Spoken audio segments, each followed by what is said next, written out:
We're going to move on to the next case, which is Deutsche Bank versus Sult.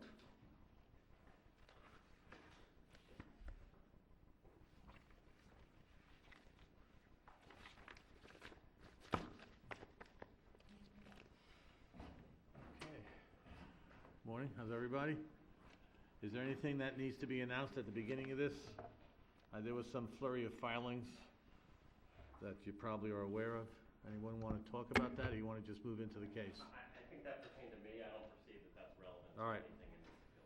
That's just giving you the chance to say if it was or wasn't. All right, here we go. You ready to go? Yes, Your Honor. All right, good morning. May it please the court. I'm Melissa Giassi. I'm here on behalf of the appellant, Deutsche Bank. I have with me trial counsel Alicia Whiting-Bozich, who is the trial counsel in the underlying residential foreclosure action. If the court would so kindly reserve me 5 minutes for rebuttal, I would You appreciate got it. We are here asking this court to reverse a dismissal that was entered by the trial court. It's based on a single finding of fact that's not supported by competent substantial evidence. Specifically, the finding of fact was by the trial court that the bank did not send the paragraph 22 letter. The only evidence supporting this finding is equivocal testimony from the borrower, one of the mortgagors, Mr. Sult, that he did not receive the demand letter. But he also testified that he was not the only person in the household to retrieve the mail. Well, just to clarify, the judge actually said there was an insufficient finding by the preponderance of the evidence that the paragraph 22 letter was ever sent out. Well, So he did use the right analysis, true or false? well, Whether you agree or disagree, but is that true? He analyzed it in terms of sent out as opposed to received.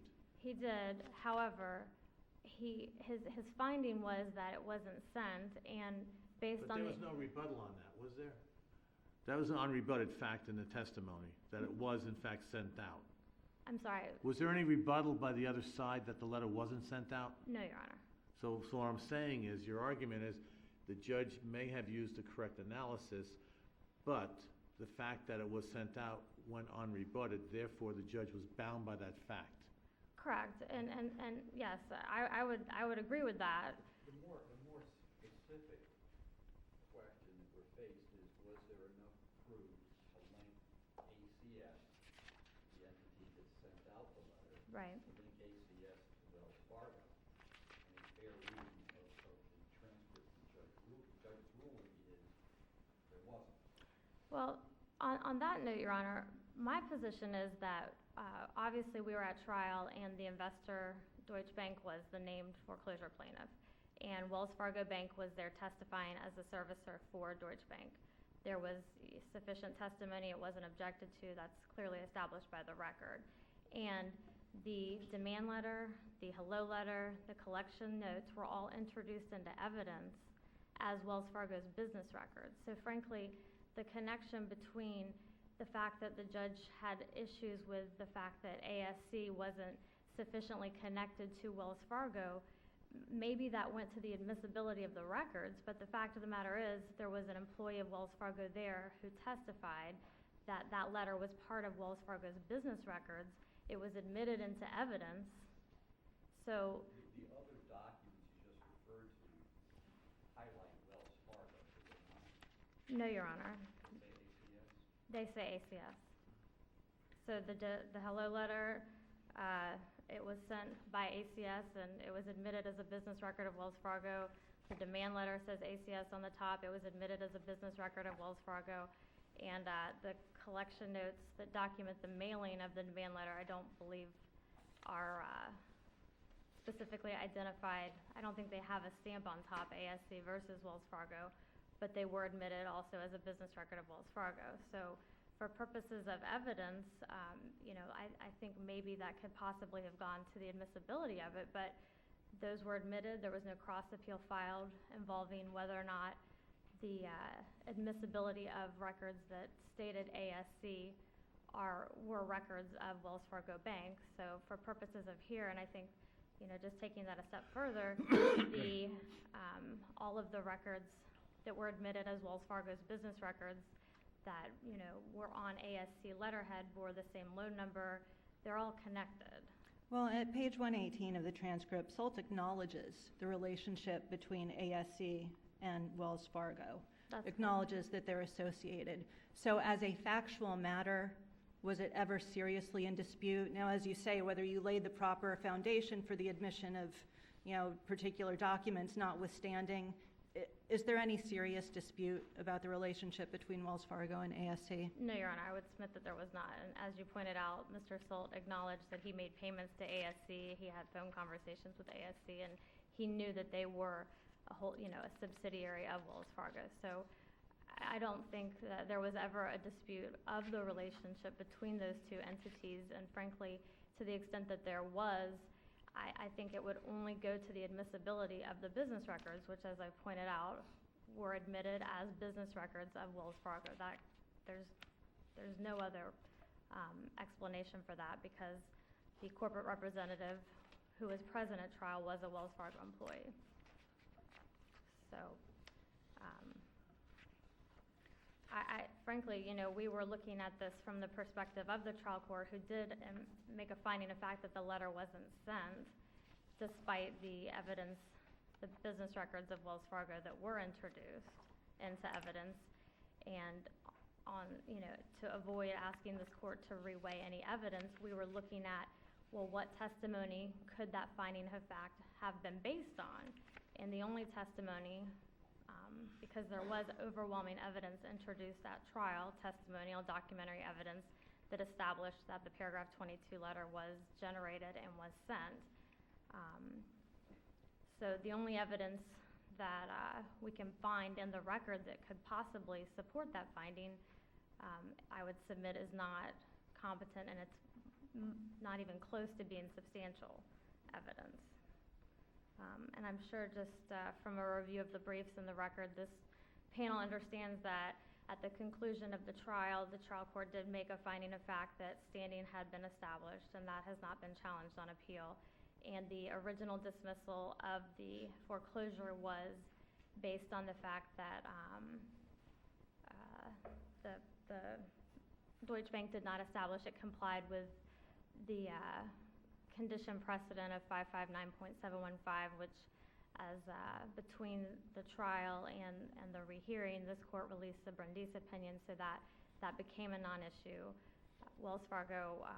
Deutsche Bank moved to rehearing, and at the rehearing, the trial judge conceded on that point and vacated that portion of the dismissal, which leaves us solely with the issue of whether or not the trial court had the ability to make, the finding that the trial court made was supported by competent substantial evidence. And I do understand, Judge Valenti, what your position was, that there was, a substantial amount of evidence that did prove, the testimonial evidence from the corporate representative, along with the documentary evidence introduced that proved that the letter was sent. But I do think that this panel's responsibility today is to look at whether or not the trial judge's determination that it wasn't sent could be based on any evidence in the record, and that's why we've been focusing on the testimony of Mr. Sult, that he did not receive it. Just looking at the standard of competent substantial evidence, competent evidence is obviously some evidence, some quantity of evidence that's admissible. Maybe we have that, but I think where the grounds for reversal becomes clear is when you look at whether or not the evidence that could potentially support that finding is substantial evidence. And as the court's well aware, substantial evidence is the requirement that there be more than just a scintilla of evidence, and that it does more than just establish a hypothetical possibility. And I would submit that Mr. Sult's testimony that was not corroborated by the co-mortgagor who was present at trial barely establishes the hypothetical possibility that he didn't receive the letter, which in some instances can be evidence that it was not sent, and I would submit that that's not the case here. And that kind of leads me into two separate areas, which is to look at some of the recent case law on the requirement in a mortgage and a residential foreclosure that a contractual condition precedent in paragraph 22 is complied with. And I think I recently filed the Citibank versus Manning case from the 4th DCA as supplemental authority, and I think that that case is very directly on point to what happened at this trial. The 4th DCA reversed a dismissal that was entered in favor of the mortgagor based on lack of proof that the paragraph 22 letter was mailed. And in that case, we had a corporate representative who just simply confirmed that the letter was mailed. It was mailed by Chase Home Finance, which, similar to the Wells Fargo ASC relationship, was a wholly owned subsidiary of Chase Home Finance.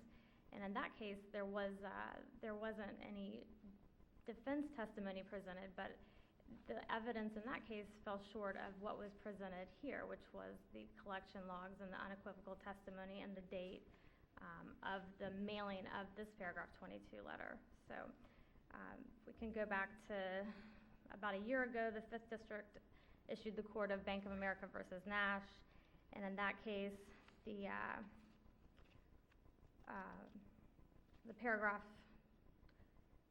I'm sorry, in that case, a final judgment for the borrower was reversed after trial based on the fact that the testimony from the witness that the letter may have not been received was deemed irrelevant, and that's very similar to the issue before the court today. The Hall case from the 5th DCA, that was a final judgment that originally was entered for the bank that was reversed, but the 5th District wrote that there was not, the paragraph 22 letter was not introduced into evidence, much less any evidence that proved it was mailed. And then we get to this court's decision in Ostrander, which I believe Your Honors Valenti and Judge Rothstein Yoakum were on that panel. And even though that was a summary judgment case, I think that the relevance of that case is important here. And this court found that an affidavit that said the letter wasn't received couldn't create a question of fact as to whether or not the letter was sent. And even though we're dealing with summary judgment, I would submit to the court that if it's insufficient to create a question of fact, I think that's a compelling argument that it can't constitute competent substantial evidence. And in that case, we had an affidavit that unequivocally stated that the letter wasn't received. And I think if the court reviews the testimony of Mr. Sult in this case, he discussed, the fact that there were other members of the household that received the mail, and in fact, he went into great detail to describe the difficulties he and his neighbors. He conceded there could have been someone else that could have received it and not had said something. Not just that, he also conceded that there had been a large amount of difficulties with the receipt of mail in his neighborhood, that there was frequent misdelivery of mail by the U.S. Postal Office.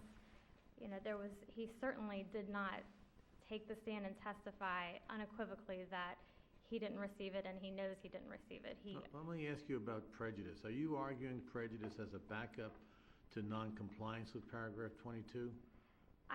Yes. Because the court does mention the word prejudice for non-compliance, but I'm not aware of any cases in the second that deal with that prejudice element. Yes, I would agree with that. This court has not analyzed the compliance, substantial or just non-compliance at all in the context of prejudice. But yes, the 4th District and some of the earlier cases out of the 5th District do mention that as an analysis. And I think that in this case, the testimony was elicited from Mr. Sult that he made no attempt to cure the default, and he could not have cured the default. He did not have the funds available at the time the demand letter went out. So, I would submit in light of the ruling from the 4th District Court of Appeal that yes, I do think that is a backup position. You could characterize it as that, but I think it's a solid argument, and I think that based on his testimony and based on the record before this court, and that was argued to the trial court that he testified he didn't have the money. He testified he couldn't have cured the default even if he had received the letter. So, and then I think some of the cases cited in the briefs regarding the presumption of mailing when we're dealing with a business who has a regular business practice of mailing correspondence. I just want to make it clear that, we're arguing this to bolster our position that the testimony of Mr. Sult just cannot, the finding of fact made by the trial judge just cannot rest on his testimony. So we are dealing with a situation where we don't just have the presumption of mailing. We have direct evidence that this specific letter was mailed. We have the testimony of the corporate representative, and we have the collection note that specifically states the demand letter was mailed on July 31st, 2011. So Was there anything in the trial court's order that suggests it didn't find Ms. Cavallari competent to testify as to ASC's procedures as opposed to Wells Fargo's specifically? no, I mean, she was testifying that each and every record that was admitted into evidence was a business record of Wells Fargo.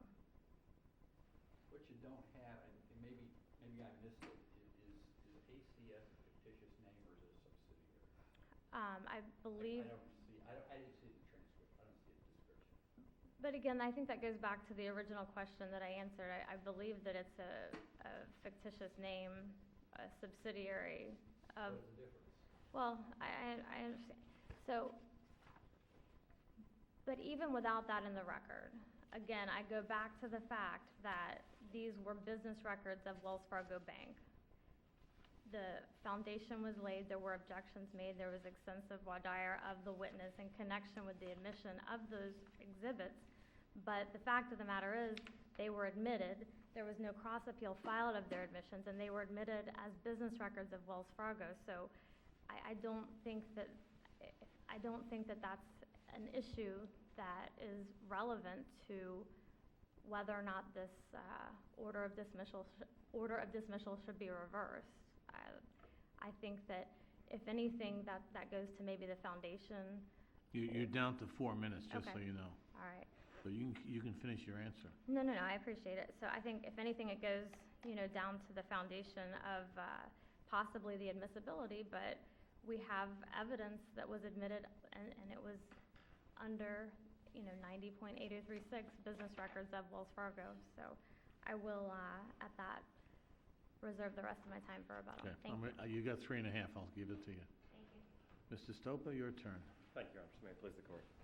I think my opponent's second argument on prejudice is one that's easily rejected, so I'd like to start there and spend the rest of my time on the first issue.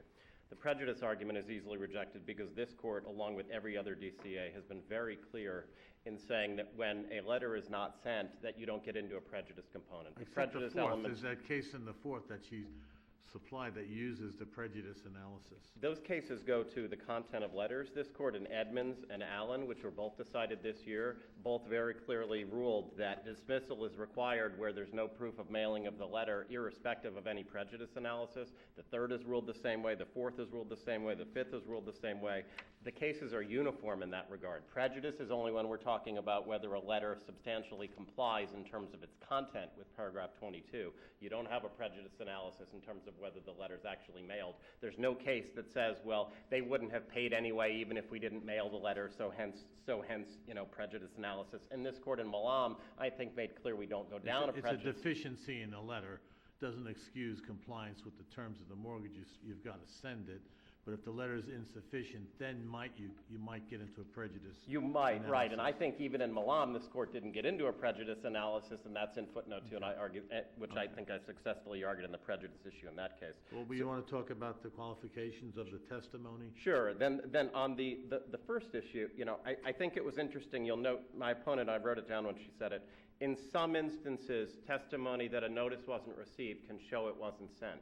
There's actually 4 cases that you have before you that stand for that proposition of law. Banton, Bowman, Tuati, and Kyrie. Those are all 4 cases where the issue in those cases was whether or not a notice was received. They were all insurance cases. But did the judge make a factual finding? In those cases, 2 of them... In this case? No, in our case.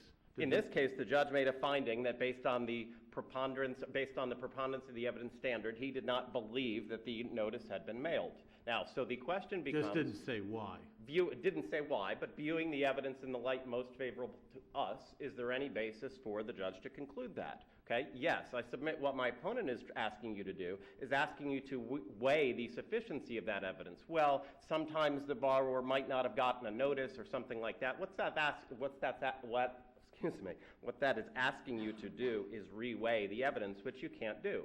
Okay, once you accept, let's start with this, you accept the general proposition, which my opponent conceded in the argument, that evidence of non-receipt proves non-mailing. It is a relevant fact to prove That's the exception to the general default rule, is that if it's sent, it's presumed to be received. Well, no. See, and that's where, what I want to be clear about is, there's a lot of cases that deal with... They didn't raise the presumption. Right. But isn't that the default rule? Well, yes, but that's in the cases where the question that's being adjudicated, the issue of fact is whether the notice is received. Okay, there aren't many cases where the issue is a notice mailed. And that's why I ask you, look at... In the foreclosure cases, the issue seems to me, under paragraph 22, that the issue always is, was it mailed? Right, and that's why the 4 cases that I'm asking you to devote specific attention to, and in fairness, the brief perhaps didn't do the best job of this, Banton, Bowman, Tuatee, and Kyrie. We did a notice of supplemental authority on Banton and Bowman, and Tuatee and Kyrie. The issue in those 4 cases, those were all insurance cases, was whether a notice was mailed. It's not whether it was received, but whether a notice was mailed. Okay, and in all 4 of those cases, the DCAs held that where the issue was simply whether a notice was mailed. Typically, it's like a notice of cancellation of an insurance policy. Where the issue was whether a notice was mailed, can testimony or evidence that a notice was not received, is that relevant in adjudicating the issue of whether or not the notice was mailed? And in all 4 of those cases, the DCAs held that some evidence that a notice was not received created some issue of fact for a trial as to whether, on the ultimate question of whether the notice was mailed. Okay, in Banton and Bowman, those are 2 DCA decisions that reversed summary judgments on the issue of mailing. There, in those cases, the lower courts ruled that granted summary judgment because there was evidence of mailing, even though the insured had denied receipt. And the DCAs, in both those cases, said a denial of receipt creates a factual issue as to whether the notice was actually mailed. Okay, it's a factual issue that can only be resolved at trial. That necessarily means that it's up to the trier of fact at trial to weigh that competing evidence. Was there any rebuttal of the testimony that the notice was sent? Yes. In your cases? Yes. The defense case, testimony that a notice is not received rebuts... Well, no, I understand. I mean, as a point of fact, in the 4 cases you're citing, was there rebuttal evidence for the court to consider in addition to the testimony, I didn't get it? No. It was limited to, I didn't get it. Okay? Because understand, in these cases, right, how are you as the insured in those 4 cases I'm citing, or as a borrower in this context, ever going to have affirmative proof that something wasn't mailed? That's almost impossible. Well, it's like proving a negative. We right. know that's a problem. Right. Okay? And so I think that... Is the simple answer for you in this case is that there wasn't an adequate evidentiary link between Wells Fargo and ACS? I think that's the second part of it. Okay, I think there's 2 reasons why you should affirm by a simple PCA. I think the first is that the judge, as fact finder, was entitled to weigh the evidence and conclude that the letter wasn't mailed. Okay, he's there weighing the credibility of the witnesses and the evidence before him. That's the first. And then the second is that paragraph 22 requires that the notice be mailed by the lender. Okay, not just by any random person or company, but by the lender. Now, the lender here is a different entity, and I think that the questions about, well, was it a fictitious name or a subsidiary, we don't know. So who is a... But Ms. Biasi points out that the document didn't come into evidence, Well, notwithstanding your objections. but the document coming into evidence doesn't show that it was mailed by the lender, as what paragraph 22 requires. So who is this entity that's sending it to you? Your Honor, you pointed out page 118, Sult indicating, well, Sult knew ASC and Wells Fargo are the same. A couple of reasons why I respectfully submit that's not helpful analysis. The first is that testimony, which I looked at as my opponent was arguing, doesn't indicate when Sult knew that. Okay, it doesn't indicate when. And second, that evidence came in the defendant's case. The issue here is a dismissal at the conclusion of the plaintiff's prima facie case. If the judge just doesn't believe that the plaintiff presented sufficient evidence in their prima facie case, the Second District says in Day versus Amini, 1989, you don't even get to the evidence submitted in the defense case, so it wasn't even necessary if he just believes that the evidence was insufficient. You know, for example, What about the notation at the top of Exhibit 11 that indicates clearly ASC, a division of Wells Fargo Bank N.A.? Well, I don't know what that means. Okay, what does that mean? Does that mean fictitious name? Does that mean subsidiary? It shows a relationship. Well, Is it your position is that would not have been enough to establish that there's a relationship between ASC and Wells Fargo? A relationship is not the test under any case or any authority my opponent has presented at all. The issue is the lender the one that's sending the notice under paragraph 22. It certainly bolsters the argument that this is an appropriate business record of Wells Fargo to demonstrate that the notice was sent. Well, respectfully, the way you couch that, I think, illustrates my point, is that you're reweighing the evidence, right? And that's the trap that my opponent wants you to go into, is to reweigh the evidence. I think that the judge could conclude, based on his fact findings and weighing of the evidence as the trier of fact at trial, that link was not sufficiently determined in order to conclude that the lender was not sufficiently established in order to show that the lender did. So the fact I But think we that... don't know if that's what the trial court found. Yeah, well- Because the trial court just said, what we have is a piece of paper from ASC that was introduced into evidence. We don't know which piece of paper the court was referring to. We don't know whether the court was saying, and consequently, I find that there's no relationship. It just seems to me that the court was taking at face value that there was this relationship, but the letter, whatever that piece of paper wasn't sufficient.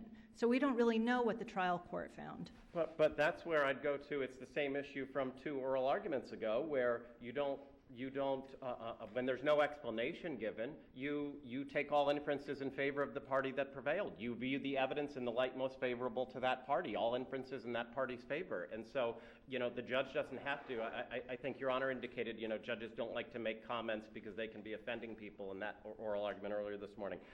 There doesn't have to be findings or explanations. You just interpret the evidence in the light most favorable to the party that prevailed, giving deference to what the trial court did, having weighed all the evidence. So I think, but if there's evidence that ASC is a division of Wells Fargo Bank, how can we look at that statement and say, aha, well, the trial court must have necessarily found that there was no sufficient relationship between ASC and Wells Fargo?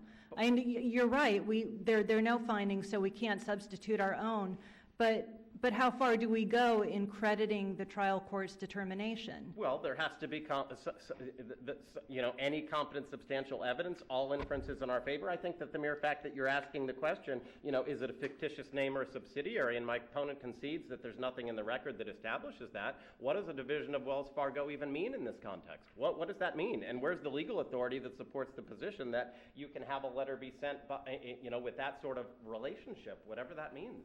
There's nothing that supports that or gives rise to a reversal in this context at all. This is not so that's not a situation down which you should be paving, new law. That's what you would have to be doing here in that context. So to me, that just doesn't get you there. Now, or certainly you can't conclude that the trial court was wrong in believing otherwise. Now, I want to be clear, because I didn't entirely flesh out the way I wanted to, the cases and argument about non-receipt proving non-sending, or a trial court not being wrong as a matter of law by weighing the evidence and saying, I believe that evidence of non-receipt. I don't believe that this letter was sent based on this testimony that it wasn't received. If you have thin evidence of mailing, if the trial court looks at it and says, that's really thin evidence of mailing, and you have evidence of non-receipt that the trial court says, I believe based on that testimony that the evidence of non-receipt makes it more likely than not that that wasn't mailed, that overcomes the sending. Your rule stretches too far. Let's assume a situation where we don't have this confusion between ACS and Wells Fargo. Wells Fargo 100% proves it mailed the letter. Okay. The fact that your client says, I never got it, and even if the judge believes that he never got it, the fact of the matter is Wells Fargo would have satisfied the conditions preceding paragraph 2. Judge, I'm sorry. There's no way to reconcile what you just said with the 4 cases I've cited. In Banton, Which are all insurance cases. Right, but it's the same issue. All of those, there's no difference in the evidentiary code of the law on a foreclosure cases or an insurance case. The issue in all four of those cases was a notice sent. And for instance, reading Banton, because Banton and State Farm have presented conflicting evidence on whether the notice of cancellation was properly mailed, the issue must be resolved at trial. And all Banton did there was present evidence that he didn't receive it. That's the same thing that you had in Bowman. The same thing, reversing a summary judgment where the insured presented evidence that he didn't actually receive the notice. That strikes me as rewriting the obligation that the bank has under paragraphs 22 and 50. Here's why it's not. The evidence, the testimony about receipt is not being introduced to prove receipt. It's being introduced to say it wasn't mailed. Because what's the alternative, right? If you were to say that that's completely, let's start with this, relevant evidence. Relevant evidence is a low bar. Anything tending to prove or disprove a material fact. Now, I think it's very clear if you don't receive a notice in the mail, doesn't it make it more likely than not that it wasn't mailed? If you don't receive something in the mail, it's more likely than not that it wasn't mailed. It's not conclusive on the issue. How does presumption of mailing fit into this? It doesn't. I don't think that it does, okay? Just if you don't receive something in the mail, it's more likely than not that it wasn't mailed. But what about when you layer that with the concession that it could have been received by someone else at the household? But then you're reweighing the evidence. Then you're reweighing the evidence when you go down that path. I'm just looking at the testimony of the person who said, I didn't receive it. Maybe somebody else did, and they didn't give it to me. Sure, anything is possible, but as soon as you go down that path, Was that testimony present in those four I cases? think that there was some, but you have to view this in the light most favorable to us, okay? And there was testimony that You believe part of the man's testimony, but not the part that hurts his case. well, but that's not the way that I submit that you should be analyzing this under the standard review. But he's saying, hey, but someone else got it. They present me the mail. The evidence can be presented in that way too. And so, but the point is, once you accept the proposition, which you have to, that evidence of non-receipt is relevant, that's all it is, the low bar of relevance to prove non-mailing, you are once you accept that legal proposition, you're required to affirm because anything else is reweighing the evidence. In my hypothetical, And that's what I'm on. if they establish they mailed it, and your guy says, I never received it, the typical response to that is, as a matter of law, I have a presumption of mailing. End of story. But the So that's where I'm trying to test how far. the presumption of mailing is not conclusive, okay? I'd encourage your honor to look at the Tuaty case, Tuaty, 3rd DCA, 2000, okay? As well as the two I did the supplemental authority on. What does Tuaty say? If there is convincing evidence of mailing, such as in that case, they mentioned an employee certificate and a post office receipt, right? If there was a receipt from the post office, or in some of these cases, you'll have a return receipt. It's not signed, but it's a copy of return receipt that says returned unclaimed. Okay? If you had that, for instance, what Tuaty called convincing evidence of mailing, I wouldn't be arguing this issue because if there was convincing evidence of mailing, like a copy of a return receipt that said returned unclaimed, then I don't think that a denial can overcome that. But if you read Tuaty and Kyrie as well, Tuaty and Kyrie, those cases make clear, otherwise, that evidence of non-receipt can be used to create an issue of fact about mailing, because otherwise what you're allowing is, in all these cases where you have an insurance company or a bank, all they have to do is mail a notice by their own contract, it becomes conclusive, right? You're allowing them to, if they have any showing at all, any prima facie case at all of mailing, then a defendant can't challenge that in any way. Evidence of non-receipt, no matter how strong, no matter how believable. You know, for example, imagine an 80-year-old lady. I sit on my driveway every day. Every day I wait for that mail to come. Every single day, without fail, for 5 years, I looked in my mailbox when that mail came, and I never got that notice. You're telling me that is not a relevant evidence on the notice not being mailed? It has to be relevant under the low bar. And so, as soon as you then go down the hypotheticals that Your Honor was asking about, well, what if you don't check the mail every day? That goes to weighing the evidence as to, well, how much weight are you going to give about the testimony of it not being received? But on the legal issue, non-receipt has to create an issue of fact about mailing, and I submit you would have to certify conflict with those 4 DCA decisions to rule otherwise, because you have those 4 DCA cases which make really clear that evidence of non-receipt does create an issue of fact that has to be resolved at trial about the issue of mailing. And everything that my opponent complains about, well, he didn't always check the mail or sometimes it was lost, goes to the weight of the evidence, and you simply can't reweigh the evidence in the light most favorable to them at this stage of the proceeding. The trial court's entitled to deference in those regards. And so, Your Honor, I'd encourage you to think about like the way that you're posing the question, you're posing some of these questions under your Wells Fargo hypothetical. It would literally put a consumer, and then all these are consumer cases, in the position of it's impossible to show that they didn't mail. Because if all you have is some canned or parroted testimony about, well, it's our routine business practice to mail, or some evidence it was mailed, not convincing evidence like a return receipt or a receipt like in Twati, but any evidence, we don't get to say anything to the contrary. We don't get to say, hey, I'm an 80-year-old lady, I sit at my mailbox every single day, and this never came, I never got there, I wait there every day for it for 5 years, and I never got it. We don't get to say that? You're down to 2 minutes. That's not relevant at all. That clearly has to be relevant. Now, my opponent cited Ostrander, and that Ostrander decision is clearly different, because in that case, I prevailed at the lower court on a defense summary judgment, and all this court did in Ostrander is say that I didn't conclusively prove that it wasn't mailed by evidence that it wasn't received, okay? And even though I was obviously disappointed at that result, I understand that, and I think that that is clearly reconcilable with here, where in that case, evidence that it wasn't received didn't conclusively prove that it wasn't mailed, okay? And I'm not arguing that it's conclusive, okay? But evidence of non-receipt is at least relevant to the issue. So Ostrander is clearly distinguishable in that regard. I also submit that as the trier of fact, the trial judge has to be entitled to simply say, I don't believe the bank's evidence, right? They present something like here, there was no testimony or evidence about the use of a third-party vendor on that mailing log.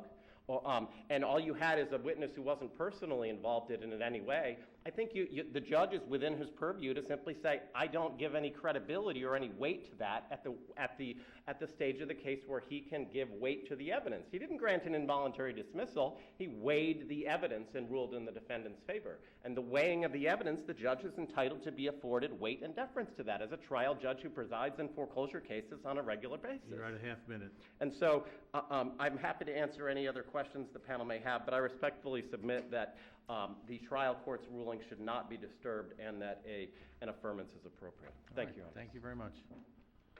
Ms. Jassy, you had 3.5 left, and that's all. All right, thank you, Your Honor. I'll be brief, I promise. Why don't you just focus on those 4 cases he's citing, the Bantam and Bowman and Kyrie and Well, first of all, we have a mortgage here that says that Deutsche Bank's obligation under paragraph 22 is fulfilled when the notice is sent. I don't know if those cases have facts in them, and I don't recall whether or not the insurance policies just require the insurance company to send the notice. That wasn't necessarily mentioned. And he's focusing on relevant evidence. Sure, Mr. Sult's testimony was definitely relevant, but the question for this court to decide is whether it was competent and, more importantly, substantial evidence for the trial court to make a finding of fact that even though there was testimony from the corporate representative that the letter was sent, even though there were business records. Aren't you asking us to reweigh the evidence? No, absolutely not, Your Honor. I'm submitting that all of the cases cited in all of the briefs where there is some sort of denial of receipt, it's an unequivocal denial of the receipt. We don't have that here. We have uncorroborated testimony by one of the mortgagors, and I'll remind the panel that the mortgage says, notice to one is notice to all, so we didn't have Ms. Sult taking the stand testifying that. And he was not an 80-year-old woman sitting at the end of her driveway for 5 years waiting on the mail. He was someone who conceded that he didn't always check it, he might not have gotten it even if it was properly delivered, and that mail in his neighborhood was frequently misdelivered, and he frequently got other people's mail, and they probably got his. So there was not an unequivocal denial of receipt. And I would submit that without the unequivocal denial, it can't be substantial evidence for the trial court to base a finding of fact on that the demand letter wasn't sent. It doesn't do anything more than establish a hypothetical possibility, and that's not substantial evidence, and therefore this court should reverse. Okay. Thank you, Your Honor. Thank you very much.